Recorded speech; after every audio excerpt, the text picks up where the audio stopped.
احمق حکمت اور تربیت کی حقارت کرتے ہیں۔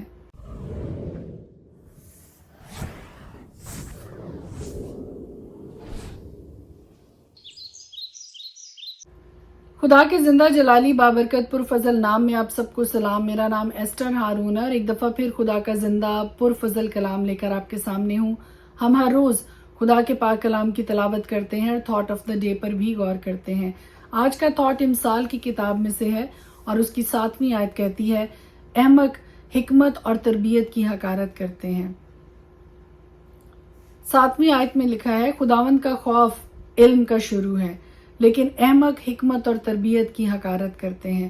بڑی ہی خوبصورت یہاں پر سلیمان کی حکمت سے بھری ہوئی باتیں امثال کی کتاب میں موجود ہیں، ہم سب کی نصیحت کے لیے، ہم سب کی ترقی کے لیے اور ہم سب کو فہم اور حکمت عطا کرنے کے لیے۔ مثل اور تمثیل سے بھرپور یہ کتاب، میں کہتی ہوں کہ ہر ایک شخص کو، ہر ایک نوجوان کو ہر روز امثال کی کتاب پڑھنی چاہیے۔ امثال کی کتاب کی اہمیت کا اندازہ ہم سلیمان کی زندگی سے لگا سکتے ہیں کہ سلیمان نے خدا سے نہ دولت مانگی، نہ شہرت مانگی، نہ محافظت مانگی، نہ کوئی اور چیز، نہ سلطنت، نہ کسی طرح کی عمر کی درازی مانگی، بلکہ اس نے خدا سے ایک ہی چیز کی طلب کی اور وہ تھی حکمت۔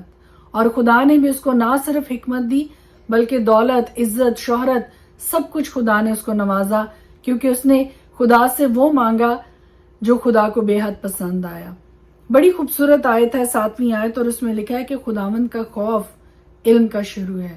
جب ہمارے دل میں خدا کا خوف جگہ لے لیتا ہے تو خدا علم کے دروازے ہم پر کھول دیتا ہے، بصیرت کے، فہم کے، دانش مندی کے دروازے تب تک بند رہتے ہیں جب تک خدا کا خوف ہماری زندگیوں میں جگہ نہیں لیتا ہے۔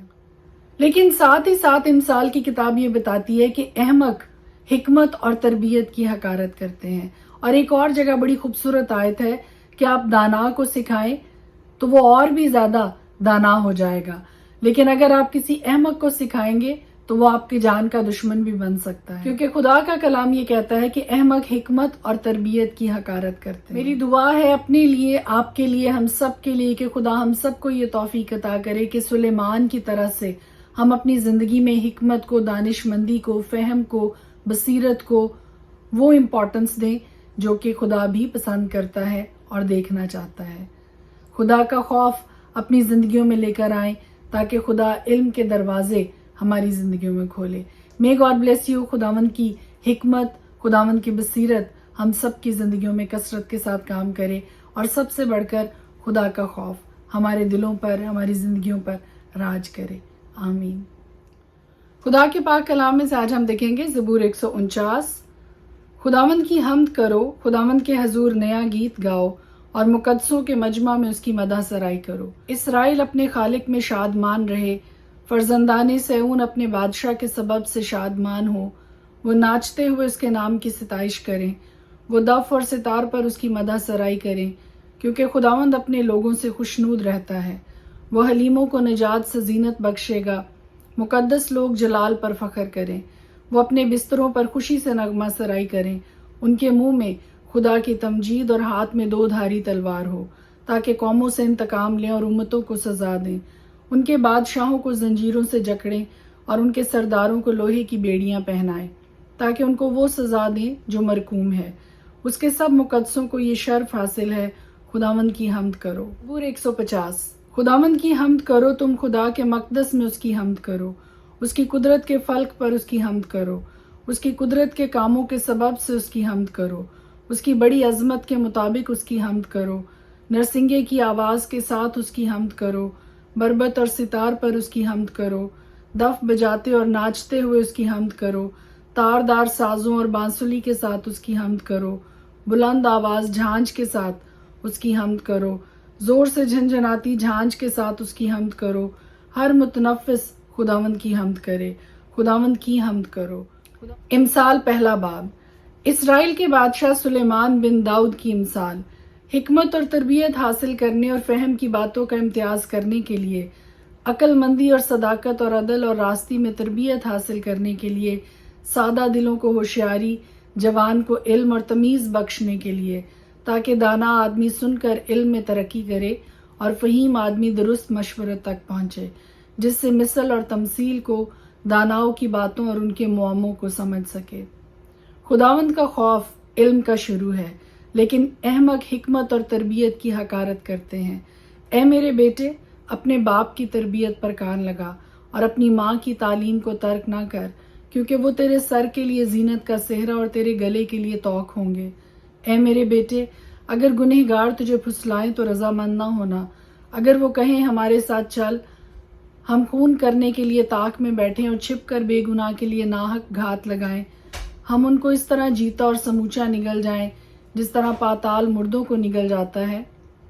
ہم کو ہر قسم کا نفیس مال ملے گا، ہم اپنے گھروں کو لوٹ سے بھر لیں گے۔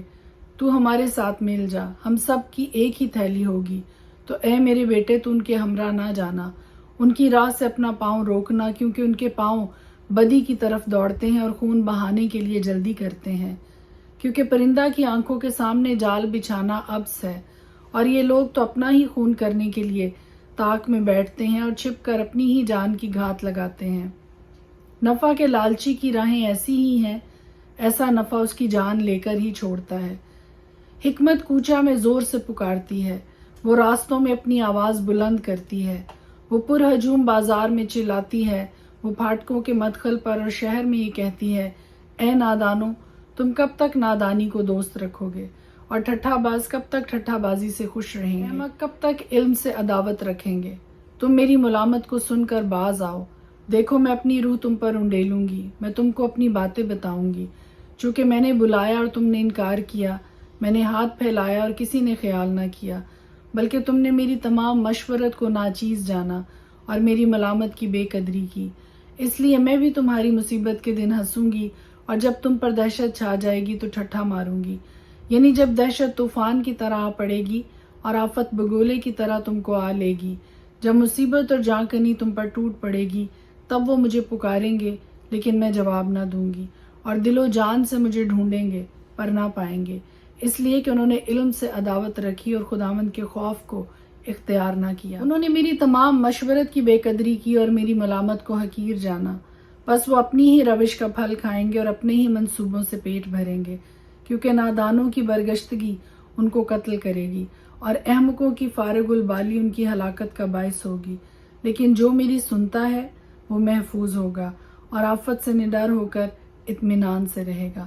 خدا کے پاک کلام کے پڑھے اور سنے جانے پر اس کی خاص برکت ہو، آمین۔